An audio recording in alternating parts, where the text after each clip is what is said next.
देखो आप, हम कुछ असेसमेंट ईयर और प्रीवियस ईयर का मीनिंग और कॉन्सेप्ट देख लेते हैं एक बार। मैंने बोला हमारा इनकम टैक्स जो था, इनकम टैक्स एक्ट कौन सा बताया मैंने, लेकिन जब आप पढ़ोगे इनकम टैक्स 1961, बट एप्लीकेबल हुआ 1962 से, एप्लीकेबल हुआ 1962 से। ऐसा क्या रीजन था सरकार ने एक साल इस लॉ को बना के रखा, लगाया नहीं लोगों पे, लगाया 62 से। अब गवर्नमेंट ने ऐसा क्या रीजन था वो देखते हैं। मान लो आपके पास एक ईयर है और वो 1961 की बात मैं करूं तो 1/3/2000, 1961, और ये ईयर एंड कब होगा, 31/3/1960। अभी तक भी लॉ लगाया नहीं गवर्नमेंट ने। गवर्नमेंट ने, मैं बोल रहा हूं 1962 से लगाया, तो इसका मतलब अप्रैल के बाद लगाया। सपोज दैट आप यहां पे इनकम अर्न करते हो, आप एक जॉब कर रहे हो जिसमें आपकी सैलरी महीने का 50,000 है। महीने का कितना है, 50,000। हर महीने आपको सैलरी मिलेगा, और ऐसा भी हो सकता है कि सैलरी ना भी मिले, एक महीने लेट हो जाए। जैसे एमसीडी में देख रहे हो, आपके काफी टाइम से सैलरी नहीं मिल रहा, इस वजह से स्ट्राइक पे है वो। तो मान लो आपने यहां पे इनकम कमाया, एक मंथ हो गया, अब आपने कितना इनकम कर लिया, 50,000। गवर्नमेंट आपसे बोलता है कि आप जब भी इनकम कमाओ आप मुझे टैक्स दो। आपने कमाया, फिर पहले गवर्नमेंट के पास गए, फिर इसके बाद अपने कहां गए, आप घर पे गए। टैक्स देने के बाद फिर कहां गए, आप घर पे गए। फिर नेक्स्ट मंथ ऐसा ही आएगा, फिर से आप नेक्स्ट मंथ में क्या करोगे, पहले सरकार को टैक्स दोगे और फिर कहां जाओगे, अपने घर जाओगे। फिर नेक्स्ट मंथ भी यही प्रोसेस रहेगा, पहले आप सरकार को टैक्स दोगे, देन अपने घर जाओगे। कुछ तो ऐसे भी होते हैं जिसकी डेली इनकम है, उसका भी यही रहेगा। डेली इनकम कमाया, पहले किसके पास जाएगा, गवर्नमेंट के पास, और फिर कहां जाएगा, घर। अगर ये प्रोसेस है तो इंडिया के अंदर इतने पॉपुलेशन में अगर आप देखो तो क्या ये पॉसिबल है, सरकार नहीं संभाल पाएगा डेली डेली हर लोगों से। उसके लिए कितने स्टाफ लगाने पड़ेंगे, के लिए अलग स्टाफ, महीने के लिए अलग स्टाफ, 15 दिन वाले भी है कुछ कमाने वाले, अलग स्टाफ, तो बहुत सारे स्टाफ लगाना पड़ेगा। ऐसे सिचुएशन में गवर्नमेंट ने बोला कि एक ऐसा रूल बनाते हैं जिसके ऊपर ना हमें इस झंझट से बच जाए और पब्लिक भी परेशान ना हो। रूल क्या बनाया गवर्नमेंट ने, गवर्नमेंट ने बोला देखो ये एक साल दे दिया मैंने, और दे दिया 1/4/1961, और ये हो गया 31/3/1962। 1962 उसने बोला, गवर्नमेंट ने, आप यहां पे पैसे कमा लो जितने मर्जी पूरे साल में कमाने, हम कुछ नहीं बोलेंगे, आप साल के एंड में देना। अब साल का एंड, फिर पब्लिक बोलने लगे सर साल के एंड में देंगे तो हिसाब किताब कब बनाएंगे, एक सेकंड में थोड़ी ना हिसाब किताब बन जाएगा। साल का एंड तो रात के 12 बजे, 12:01 पे थोड़ी ना हम आपको टैक्स दे सकते हैं, क्योंकि उस टाइम भी इनकम जनरेट हो रहा होता है, हिसाब किताब नहीं बना सकते। गवर्नमेंट ने बोला चिंता मत करो, आपको थोड़ा सा वक्त और दे देते हैं, और वो दे दिया उसने 31/7 1962। उसने बोला यहां से यहां तक जितने भी पैसे कमाने हैं आप कमा लो, इस साल टैक्स मत देना। तो इसका मतलब कि पैसे कमाएंगे तो टैक्स देंगे ही नहीं, देना है, लेकिन यहां से यहां तक का मैं आपको जो टाइम दे रहा हूं, यहां से यहां तक कितने महीने का टाइम हो गया, 3 या 4, 4 महीने का टाइम हो गया। 4 महीने का टाइम दे दिया। आप 4 महीने में मेरे हिसाब से तो कैलकुलेशन कर सकते हो, कितने भी पैसे कमा लो 4 महीने में तो निकाल ही लोगे। इस डेट तक टैक्स जमा कर देना, इस डेट से बाद अगर डिले हुए तो मैं आपसे फाइन भी लूंगा और इंटरेस्ट भी लूंगा और पनिशमेंट भी दूंगा। तीनों चीजें मिल सकती है आपको। अगर आप 31/7 के बाद जमा करते हो तो 5,000 रुपए का फाइन और 1,000 रुपए का फाइन अब रखा गया है फिलहाल, और उसके बाद इंटरेस्ट जो डेली बेसिस पे कैलकुलेट होगा वो भी मैं लूंगा। क्योंकि 4 महीने के बाद अगर आप जमा नहीं कर पा रहे, 4 महीने को कैलकुलेट करें, इसका मतलब आपका इच्छा ही नहीं कि जमा करो, तो जब मैं फाइन, पेनल्टी, पनिशमेंट दूंगा तो ऑटोमेटिक आप करोगे काम। तो इनकम किस साल कमाया, आप टैक्स कब दे रहे हो, यहां पे टैक्स दे रहे हो, इस डेट में कहीं भी आप टैक्स दे सकते हो। और ये ईयर फिनिश कब होगा बता सकते हो? ये वाला ईयर 31/3। क्या इनकम क्या आपने इस साल कमाया होगा? बिल्कुल कमाया होगा। क्या इस साल टैक्स दोगे आप उस इनकम पे? नहीं दोगे। इनकम इस साल कमाया है, बिल्कुल कमाया। क्या इस साल टैक्स दिया? नहीं दिया। क्या इस पे टैक्स दे ही नहीं रहे? ऐसा नहीं है, देंगे, लेकिन कब देंगे? Next year. तो इसलिए जिस साल आप इनकम को कमाओगे इसको बोला गया प्रीवियस ईयर, क्योंकि इस साल आप टैक्स नहीं दोगे। आप टैक्स इस डेट पे दोगे। यहां पे खड़े होके सोचो आप कि किस साल की इनकम पे टैक्स दे रहे हो आप? Previous year. तो जब भी मैं बोलूं प्रीवियस ईयर की इनकम निकालो, तो इसका मतलब ये नहीं कि आप पिछले साल का इनकम निकाल रहे हो। आप उसी साल का इनकम निकालोगे जिस साल का इनकम पे टैक्स देना है। मैंने बोला यहां पे आप प्रीवियस ईयर का टैक्स का कैलकुलेशन करो, तो वो वही ईयर है जिस साल आप पैसे कमा चुके हो। और यहां पे क्या हो रहा है? नेक्स्ट ईयर में उस इनकम पे सिर्फ टैक्स दिया जा रहा है। और टैक्स देने के लिए सिर्फ जो 4 महीने का टाइम मिला, वो किस लिए मिला है? उस इनकम को कैलकुलेट कर लो, एक्चुअल में कितना है, नुकसान फायदा सब माइनस प्लस आप कर लो। तो जिस साल में मैं अपने सारा इनकम का कैलकुलेशन करूंगा, तो कैलकुलेशन को असेसमेंट बोलते हैं। असेसमेंट का मतलब क्या होता है? कैलकुलेशन। तो इस साल मैं बैठ के सारा कैलकुलेशन करूंगा, क्या इसी साल के इनकम पे? पिछले साल। तो प्रीवियस ईयर में पैसा कमाया जाता है, लेकिन कैलकुलेशन कब किया जाता है? Next year. तो मैं कैलकुलेशन को क्या बोलता हूं? असेसमेंट। तो इसलिए इसका नाम पड़ गया असेसमेंट ईयर। तो असेसमेंट ईयर कौन सा होता है? जो प्रीवियस ईयर के बाद होता है। अब मुझे बताना, अगर मैं बिजनेस यहां स्टार्ट करता हूं सपोज 1 जनवरी को, तो मेरा प्रीवियस ईयर कितना बनाया जाएगा इनकम? सिर्फ ये वाला पार्ट रहेगा मेरे इनकम का। लेकिन टैक्स कैलकुलेशन के लिए अब भी आपको 4 महीने दिए जाएंगे या कम दिए जाएंगे? 4 महीने ही दिए जाएंगे। असेसमेंट ईयर का टाइम बताओ कितना है हमारा? फिर से 31/3/1962 को स्टार्ट होगा और 31/3/1963, यानी असेसमेंट ईयर हमेशा 12 महीने का होगा। भले ही आप इनकम 1 दिन की कमाओ, लेकिन प्रीवियस ईयर क्या हमेशा 12 महीने का होगा? देखो यहां पे कम हो गया। तो previous year may be 12 month और less than 12 month, but assessment year always 12 month का होगा हमारा। तो अब सोचो ये टैक्स कौन सा है हमारा? 1961। अब समझ में आ रहा है कब से अप्लीकेबल, कब से हुआ ये?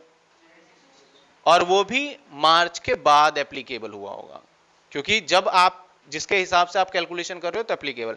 जब इस साल बजट आएगा फेब में, जो नेक्स्ट ईयर फेब में आएगा, तो वो काउंट तो यही ईयर होगा। तो क्या फेब में जो बजट आएगा वो इस साल के इनकम के लिए होगा या अगले साल के इनकम के लिए? अगले साल के लिए इनकम पे होगा। अभी जो हम टैक्स कैलकुलेशन करेंगे 31 मार्च तक का, वो पिछले साल जो बजट आ चुका है ना, उसके अकॉर्डिंग कैलकुलेशन करेंगे हम। तो यहां पे एक डेफिनेशन है असेसमेंट ईयर, प्रीवियस ईयर। तो प्रीवियस ईयर, पहले मैं एक बार असेसमेंट ईयर की डेफिनेशन पढ़ता हूं, जो सेक्शन 2 और सबसेक्शन या क्लॉज 9 बोलेंगे इसको हम, क्योंकि जब भी आपका सेक्शन 2 होगा उसके बाद जो भी होता है उसको सबसेक्शन ना बोल के क्लॉज बोलते हैं। अगर यही सेक्शन 3 होता तो मैं बोलता सेक्शन 3 सबसेक्शन 9, लेकिन 2 में क्योंकि डेफिनेशन होता है किसी भी लॉ का, तो इसलिए। अब ये 9 कैसे बना? 2 में डेफिनेशन है, चलो section 2 income tax act section 2 में जाओ, लेकिन 9 क्यों है? क्योंकि जब डेफिनेशन लिखा होता है तो इनकम टैक्स में जितनी भी चीजों का डेफिनेशन, कैपिटल गेन का डेफिनेशन, इनकम टैक्स के अंदर हाउस प्रॉपर्टी का डेफिनेशन, इनकम टैक्स के अंदर सैलरी का डेफिनेशन, इनकम टैक्स का तो वो पॉइंट बना के लिखेंगे ना। पॉइंट नंबर 1 सैलरी की डेफिनेशन ये है, पहले लिखेंगे सेक्शन 2, फिर लिखेंगे पॉइंट नंबर 1 सैलरी की डेफिनेशन। इसी के साथ मैं कैपिटल गेन की डेफिनेशन मिक्स थोड़ी ना कर दूंगा, उसके बाद अलग से लिखूंगा point number 2, point number 3, point number 7। तो जितने पॉइंट बन रहे हैं ना वो सबसेक्शन बन रहा है। यानी जब इनकम टैक्स के अंदर सेक्शन 2 निकालोगे तो कौन से पॉइंट पे ये असेसमेंट ईयर की बातें लिखी होगी? 90वें पॉइंट पे जाके। इसलिए इसको हम ब्रैकेट में लिखते हैं, ये पॉइंट है। कई बार पॉइंट के भी पॉइंट होते हैं, तो उसका हो जाता है हमारा सब सेक्शन, यानी एक बार और लग जाता है ए बी सी। देखा होगा आपने कुछ इस तरीके से लिखा हुआ 2 सबसेक्शन 2। तो इसका मतलब क्या हुआ कि दूसरे सेक्शन में जाओ, ये दूसरा पॉइंट है, दूसरा पॉइंट का भी ये पहला पॉइंट है। इसका मतलब ये होगा, क्योंकि आगे इन फ्यूचर अगर आप एलएलबी वगैरह करते हो तो उसके अंदर ये सारी चीजें पता होना चाहिए, नहीं तो बच्चा वैसे परेशान होता है क्या सेक्शन सेक्शन। और सेक्शन से जब कोई चीज पढ़ोगे तो बिल्कुल प्रॉपर याद होगा। जैसे मुझे पता चल जाए कि इनकम टैक्स में 90 पॉइंट पे दे रखा है ये डेफिनेशन, डेफिनेशन का सेक्शन क्या होता है 2, और कौन से पॉइंट पे ये 90 पॉइंट का। चिंता ही नहीं है कि याद करना है इसमें कुछ। अब देखते हैं इसके अंदर असेसमेंट ईयर के बारे में क्या लिखा लॉ में। बोला assessment year mean, assessment year का मतलब क्या है, द पीरियड स्टार्टिंग फ्रॉम 1 अप्रैल। क्या असेसमेंट ईयर 1 अप्रैल से स्टार्ट हो रहा है हमारा, ये देखो बिल्कुल 1 अप्रैल से स्टार्ट हो रहा है। एंड एंडिंग, एंडिंग कहां हो रहा है ये 31 मार्च। कौन सा ईयर, इसी ईयर अगला साल, अगला साल of next year. Income of previous year, previous year का मतलब ये ऑफ एसएससी। अब एसएससी क्या बोल रहे हैं, आप टैक्स देते हो, इनडायरेक्ट की बात नहीं कर रहा, डायरेक्ट की बात कर रहा हूं। नहीं देते आप एसएससी नहीं हो। मैं टैक्स देता हूं, डायरेक्ट टैक्स भी देता हूं, तो मैं एसएससी हूं। यानी इनकम टैक्स के according who is liable to pay tax, direct tax, वो एसएससी है। तो एसएससी में इनकम टैक्स ऐसे नहीं बोलेगा मोहन ने टैक्स दे दिया, राम ने टैक्स दे दिया, सोहन ने टैक्स दे दिया। वो सिंपल बोलेगा भाई एसएससी ने टैक्स दे दिया। तो कहा गया assessment year mean the period starting from 1st April and ending 31st March of next year. Income of previous year of SSC is tax. Income of previous year of SSC, जो SSC है उसका income year पिछले साल का, is tax during the next following assessment year. मतलब ये income कमाया तो कब टैक्स होगा, during the next following assessment year at the rate prescribe finance act. और जो भी रेट डिसाइड होगा ना एक्ट में, हर साल रेट चेंज हो जाता है, उस रेट के हिसाब से लगाया जाएगा। यहां पे जो हम टैक्स देंगे, यहां पे देखो मार्च है, ये साल कब कंप्लीट होगा, फिर से 31 मार्च को। 31 मार्च से इस साल में फैब भी आएगा ही नहीं आएगा, इस साल बजट आएगा फैब में, तो क्या इस साल जो बजट आया उसके हिसाब से टैक्स रेट लगाएंगे, नहीं, जो यहां पे फैब आया होगा ना उसके हिसाब से टैक्स रेट लगाया जाएगा हमारे टैक्स पे। तो इसके अंदर हमें सबसे पहले एक तो इस डेफिनेशन को कंप्लीट करने के लिए एक तो एसएससी का मीनिंग समझना बहुत इंपॉर्टेंट है क्या होता है, और एक प्रीवियस ईयर का मीनिंग समझना है। वैसे हालांकि समझ गए प्रीवियस ईयर क्या होता है, लेकिन अगर आ जाए क्वेश्चन एग्जाम में कि प्रीवियस ईयर का मतलब क्या होता है, तो सिंपल सा मीनिंग है income earn in a year, जिस साल पैसे कमाया जाएगा यानी ये साल है। टैक्स इन नेक्स्ट ईयर, उस पर टैक्स लगेगा next year. The year in which income is earn, जो साल जिसमें इनकम कमाया गया है उसको किस नाम से जानेंगे, previous year. And the next year, जिस साल नेक्स्ट ईयर ये, उसको किस नाम से जाना जाएगा, income tax is known as a, और इसको शॉर्ट फॉर्म में मैं ए वाई भी लिखूंगा अब के बाद, और आपको बुक में भी ए वाई लिखा हुआ मिलेगा, ए असेसमेंट वाई ईयर के नाम से। तो असेसमेंट ईयर हमेशा 12 महीने का होगा, प्रीवियस ईयर में भी 12 मंथ का भी हो सकता है, 12 मंथ का कम भी हो सकता है। अब हमें पर्सन और एसेस प्रीवियस ईयर को अभी पूरा कंप्लीट नहीं किया, कुछ ऐसे केसेस है जिसके अंदर प्रीवियस ईयर में पैसे कमाओगे और प्रीवियस ईयर में ही टैक्स देना पड़ेगा। ऐसा नहीं है कि आपने इस साल टैक्स कमाया तो बोलो गवर्नमेंट को, जैसे परमानेंटली इंडिया छोड़ के जा रहे हो, आप गवर्नमेंट से बोलो सर असेसमेंट ईयर में देंगे ना टैक्स, हम तो इंडिया छोड़ के जा रहे हैं, क्या हुआ, आपने बोला असेसमेंट ईयर में दो तो असेसमेंट ईयर देंगे, क्या असेसमेंट ईयर में टैक्स देने वापस आएगा? गवर्नमेंट कहेगा भाई तूने इस साल में कमाया है, पहले तो इनकम निकाल, जितने टाइम भी चाहिए तुझे, पहले इस साल की कमाई पे टैक्स दे, फिर मैं इंडिया से बाहर जाने का परमिशन दूंगा। जब पासपोर्ट पे जब स्टैंप लगता है तो उस पर लिखा जाता है परमानेंटली जा रहा है या टेम्परेरी जा रहा है। तो परमानेंटली स्टैंप लगाएगा वो तभी, तब उसको आप इनकम टैक्स का डिटेल दोगे, सर हम टैक्स भर के आए हैं इस साल की, तब वो परमानेंट का स्टैंप लगाएगा। अदरवाइज बोलेगा भाई टैक्स की डिटेल नहीं दे रहे, पहले जाओ टैक्स की डिटेल लेके आओ इनकम टैक्स से। तो कुछ ऐसे एक्सेप्शन केसेस है कि income earn in previous year taxable also in previous year. Point number 1 मैंने बताया, अगर कोई एसएससी इंडिया को छोड़ के जा रहा है परमानेंटली। पॉइंट नंबर 2, कुछ पर्सन ऐसे हैं जो कि अपने बिजनेस को शॉर्ट ड्यूरेशन के लिए करते हैं। जैसे अभी नवरात्रि चल रहा था तो रामलीला के टाइम पे किसी ने क्या करा, अपना बिजनेस लगाया, स्टॉल लगाया, जो भी उनके झूले वगैरह थे वो लगाए, तो अब वो अगले नवरात्रि में आएगा, तो अगले नवरात्रि में फिर टैक्स कैसे देगा वो, उसको तो टैक्स देना पड़ेगा।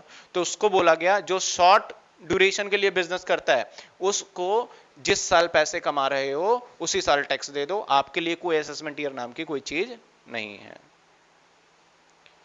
Same discontinue business, discontinue business मतलब आप स्टार्ट कर लेते हो, फिर पता चला 6 साल बाद फिर वही बिजनेस ओपन कर लिया, फिर 10 साल बाद ओपन कर रहे हो, गवर्नमेंट को आप बोल रहे हो सर बिजनेस करा था, अभी पिछले साल का छोड़ो टैक्स, अब इस साल का देख लो, तो गवर्नमेंट कहता है ऐसे सिचुएशन में कि जिस साल आपने पैसे कमाया है उसी साल आपको टैक्स देना पड़ेगा, क्योंकि आपका बिजनेस क्या है, discontinue business.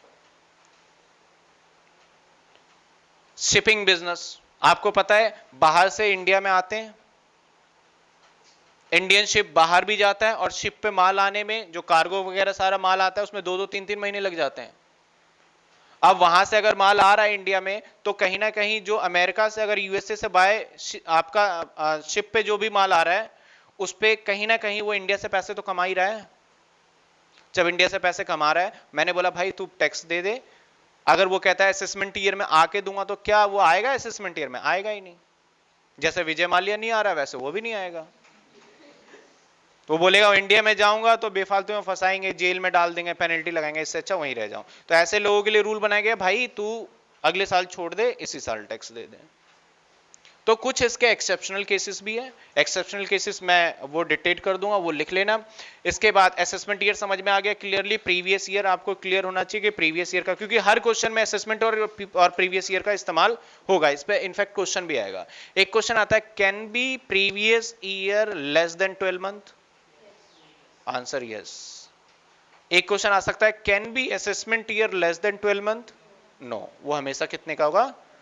Previous year can be 12 month और less than 12 month, but assessment year always 12 month का होगा हमारा।